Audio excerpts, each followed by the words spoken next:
Okay, brother. So let me say a few things to you. So I've witnessed this before, and this is part of what makes fighting so popular. And I'm glad it's there, and all pro sports really, right? But in pro sports, it's generally limited to a geographic location, right? Like I'm from San Diego, I love the Chargers or whatever. With Sean Strickland, and this happens in fighting, right? What happened with the Duplessis Strickland fight is it became USA versus South Africa. For me, fights aren't about geographic location. They're not about nationality. They're about fights. Now, Sean Strickland sat behind his jab and his teep and his Philly roll and his leg check against Duplessis.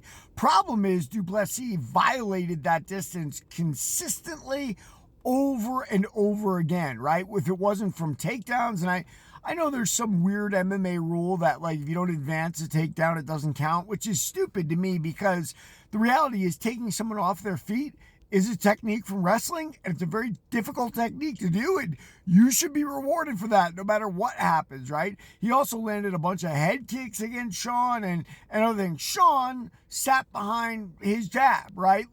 And I don't give a champion the ability to just sit behind their jab and do anything. Now, obviously, Sean did a lot of damage to Duplessis' face. You could see that after the fight.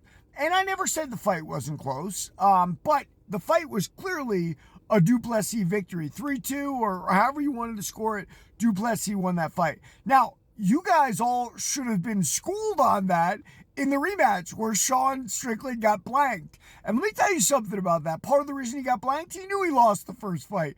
Despite what all the hype was and what he has to scream, just like Donald Trump, to get his followers in line. After the Strickland fight, he started calling me anti-American, which is absolutely absurd. Listen, I love the fight game, period. So I don't win or lose. When Strickland put on that performance against Fluffy, I was thrilled, man. Look, Anthony Hernandez has been a juggernaut blasting through people the way Duplessis blasted through Sean Strickland. So I thought, oh, it's more of the same. Here's the reality. Duplessis is a much bigger physically fighter than Fluffy.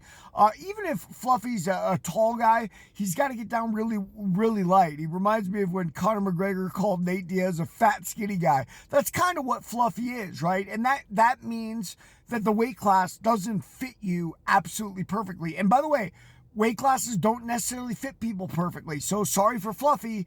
I don't know if maybe he needs to go up a little bit or go down or whatever it is. I mean, that's stuff inside his camp. But Strickland did an amazing job against Fluffy. He lost both fights against Duplessis, listener. I don't care what you say. And the reality is the second fight wasn't even close. So there. Everybody like and follow for more of the fight game.